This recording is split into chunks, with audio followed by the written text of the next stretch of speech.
அச்சப்படுறீங்க அப்படின்றது ஒன்று. மக்கள் எண்ணத்தை பிரதிபலிக்கக்கூடிய உணர்வோடு தான் இது சேர்ந்திருக்கிறதுன்னு ஒன்று. திரு தமிழ்மணி சார் சொல்லும்போது சொன்னாங்க, பாமக உள்ளிட்ட சில கட்சிகள் வருவதற்கான வாய்ப்புகள் இருக்குது, அதை எண்ணத்தை வச்சு ஒரு மெகா கூட்டணி அப்படின்ற ஒரு கோணத்தை சொல்கிறாரு. இப்போ இன்றைக்கு நடந்து முடிந்திருக்கக்கூடிய அந்த மாவட்ட செயலாளர்கள் கூட்டத்தில் நாடு போற்றும் 4 ஆண்டு தொடரட்டும் பல்லாண்டு என்ற அந்த முழக்கத்தோடு மக்களை சென்று சந்தியுங்கள் அப்படின்னு சொல்லி ஆணையிட்டிருக்கிறார் எங்களுடைய தலைவர், தமிழ்நாட்டின் முதல்வர். இந்த 4 ஆண்டு கால ஆட்சி பல முறை சொல்லியிருக்கோம், பல சிறப்பு திட்டங்கள், பல யாரும் யோசிக்கவே முடியாத திட்டங்கள், இந்த திட்டங்களை எல்லாம் நிறைவேற்றி செயல்படுத்தி இருக்கிறோம். இந்த திட்டங்கள் இந்தியா முழுக்க பாஜக ஆண்டு கொண்டிருக்கக்கூடிய மாநிலங்களில் எல்லா மாநிலங்கள்லையும் இந்த திட்டங்களை அப்படியே ரெப்ளிகேட் பண்ணி தேர்தல் வெற்றிகளை அறுவடை செய்து கொண்டிருக்கிறது பாஜக. ஸோ இந்த சூழலில் இவர்கள் அதிமுக நீங்களே சொன்னீங்க இனிமேல் கூட்டணியே கிடையாதுன்னாங்க. அண்ணன் ஜெயக்குமார் சொன்னார், நான்லாம் தோக்குற ஆளா, 25 வருஷமாக நான் தோத்ததே கிடையாது, நான் தோத்ததுக்கு ஒரே காரணம் பாஜக தான் அப்படின்னு சொல்லி சொன்னார். இப்போ ஜெயிக்க போகிறாரா? அவங்க கட்சி அந்த கூட்டணியே ஒரு கெமிஸ்ட்ரி இருக்கா அந்த கூட்டணிக்கு? இதை எல்லா இடத்துலையும் சொல்லிக்கிட்டு இருக்கோம். அதிமுகவிலிருந்து யாருமே எந்த விவாதத்திலையும் கலந்துக்கிறதே கிடையாது. யாருக்கும் பாஜக கூட்டணியை ஆதரித்து பேச அவர்களை நான் கூசுகிறது.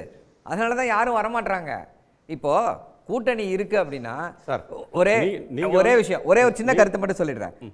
இந்த கூட்டணியை பற்றி யாரும் விமர்சிக்க கூடாது, பொதுவெளியில் விமர்சிக்க கூடாது அப்படின்னா அதுவே நெகட்டிவ்ங்க.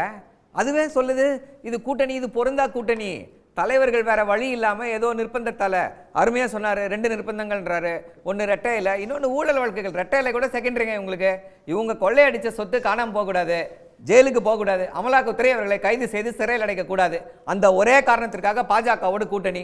அதைத்தான் இன்னைக்கு தமிழ்நாட்டுடைய முதல்வர் சொல்லியிருக்கார். இவங்க மிரட்டி கூட்டணி வைத்திருக்கிறார்கள். இந்த மிரட்டல்களை எல்லாம் எப்படி எதிர்கொள்ள வேண்டும் என்று எங்களுக்கு தெரியும் அப்படின்ற அந்த கருத்தை முன்வைத்திருக்கிறார். சார், நீங்கள் செய்தி தொடர்பாளர்கள் இந்த கூட்டணியை பற்றி பேசலை, இதுவரையிலும் விமர்சிக்க கூடாதுன்னு அறிவுறுத்தப்பட்டிருக்கு அப்படின்றீங்க. ஒரு கூட்டணி அமைஞ்சா உடனே பட்டாசு வெடித்து கொண்டாடி இனிப்பு கொடுத்து கொண்டாடினாதான் தொண்டர்கள் வரவேற்றாங்க அப்படின்னு அர்த்தமா? இப்போ அவங்க செயற்குழு நடந்திருக்கு, மாவட்ட செயலாளர்கள் கூட்டத்தை கூட்டியிருக்கிறாங்க, எம்எல்ஏக்கள் கூட்டம் நடந்தது. அங்கெல்லாம் யாருமே அந்த கூட்டணி வேண்டாம் என்றோ அதில் இன்னொரு கருத்து வந்ததாகவோ வெளிப்படையாக எந்த பதிவும் நமக்கு இல்லையே. இல்லை நீ நல்ல கேள்வி தான் கேட்டிருக்கீங்க. சரி, இப்போ கூட்டணியை யாரும் கொண்டாட வேண்டாம், ஆனால் எல்லாரும் எதிர்த்து பேசிக்கொண்டு இருக்கிறார்களே. இப்போ அதுதான் இவங்க அதை எப்படியாவது அந்த வாய்ஸஸ் வெளியில் போயிடக்கூடாதுன்னு இது பண்ணிட்டு இருக்காங்க. ஒரு முன்னாள் எம்எல்ஏ ராஜினாமா செய்தார். இன்னொரு கூட்டத்தில் எப்படி போய் ஓட்டு கேட்கறது அப்படின்னு சொல்லி ஒரு அங்கே இருக்கக்கூடிய கூட்டத்தில் அதிமுக நிர்வாகி ஒருத்தர் பேசினார். இப்படி பல இடங்களிலிருந்து பல செய்திகள் வந்து கொண்டு தான் இருக்கிறது. அதிமுக தொண்டர்கள் இந்த கூட்டணியை விரும்புகிறார்களா அப்படின்னு கேட்டீங்க அப்படின்னா விரும்பலை. அவர்களுக்கு இந்த கூட்டணி பிடிக்கல. ஏன்னா அதிமுக தொண்டர்கள் விரும்புகிறார்களா அப்படின்னா அந்த தொண்டர்கள் களத்துக்கு வேலை செய்கிறாங்களா, எவ்வளோ ஓட்டு வாங்குறாங்க அப்படின்ற அன்னைக்கு தான் வெளிப்படையாக தெரியும்.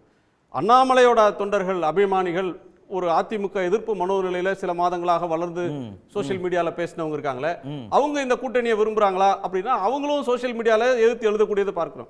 இதெல்லாம் எக்ஸ்ட்ரீம். அது ஒரு பெர்சன்டேஜ்ல தொடக்க நிலையில இருக்கும். போக போக இந்த கூட்டணி டிராவல் ஆகும்போது இன்னும் ஒரு ஆண்டு இருக்கும்போது ஒரு நல்ல அவங்க ஒன்றுக்குள்ள ஒன்றாகி திமுக எதிர்ப்பு முன்னெடுக்க முடியுமே. கரெக்ட்டுங்க, நீங்க சொல்றதை நான் ஏற்றுக்கொள்கிறேன். தொண்டர்கள் இப்போ வருத்தத்தில் இருக்காங்க, அங்கேயும் வருத்தத்தில் இருக்காங்க, இங்கேயும் வருத்தத்தில் இருக்காங்க. ஒன்றா இல்லைன்னா மக்கள் இந்த கூட்டணியை நம்பணுமே. எப்படி நம்புவாங்க இந்த கூட்டணியை? இன்றைக்கி என்சிஆர்டி கூட்டத்தில் எதிர்ப்பு தெரிவிக்கவில்லை. 3வது 5வது 8வது இதற்கு இது வைப்பேன் அப்படின்றாங்க. என்ட்ரன்ஸ் எக்ஸாமினேஷன் வைப்பேன், சாரி ஃபைனல் எக்ஸாமினேஷன் வைப்பேன் அப்படின்றாங்க. பென்சில் பிடிக்க வேண்டிய கையில் சுத்தியலை கொடுக்க முனைகிறது ஒன்றிய அரசு. சிபிஎஸ்இ ஸ்கூல்ஸ்னு இன்னைக்கு சொல்றாங்க. நாளைக்கு என்ன பண்ணுவாங்க? இதை நீங்கள் அமல்படுத்தினால்தான் அப்படின்னு எல்லா இதுக்கும் அப்படியே கழுத்து இல்ல சார். ஆல் பாஸ் முறையை பிஜேபி கவர்மெண்ட் கொண்டு வந்திருக்க இந்த கொள்கையை பிஜேபி தான் கம்பல் பண்றாங்க. ஏடிஎம்கே அதை ஏற்றுக்கொள்ளலையே. ஏடிஎம்கே ஏற்றுக்கொள்ளல. ஆட்சியில இருக்கும்போது 5வதுக்கு 8வதுக்கு பொது தேர்வுன்னு ஆணை வெளியிட்டார்கள். எல்லாம் 2019 எல்லாம் எதிர்த்த உடனடியாக அப்புறம் அதை வாபஸ் வாங்கினாங்க.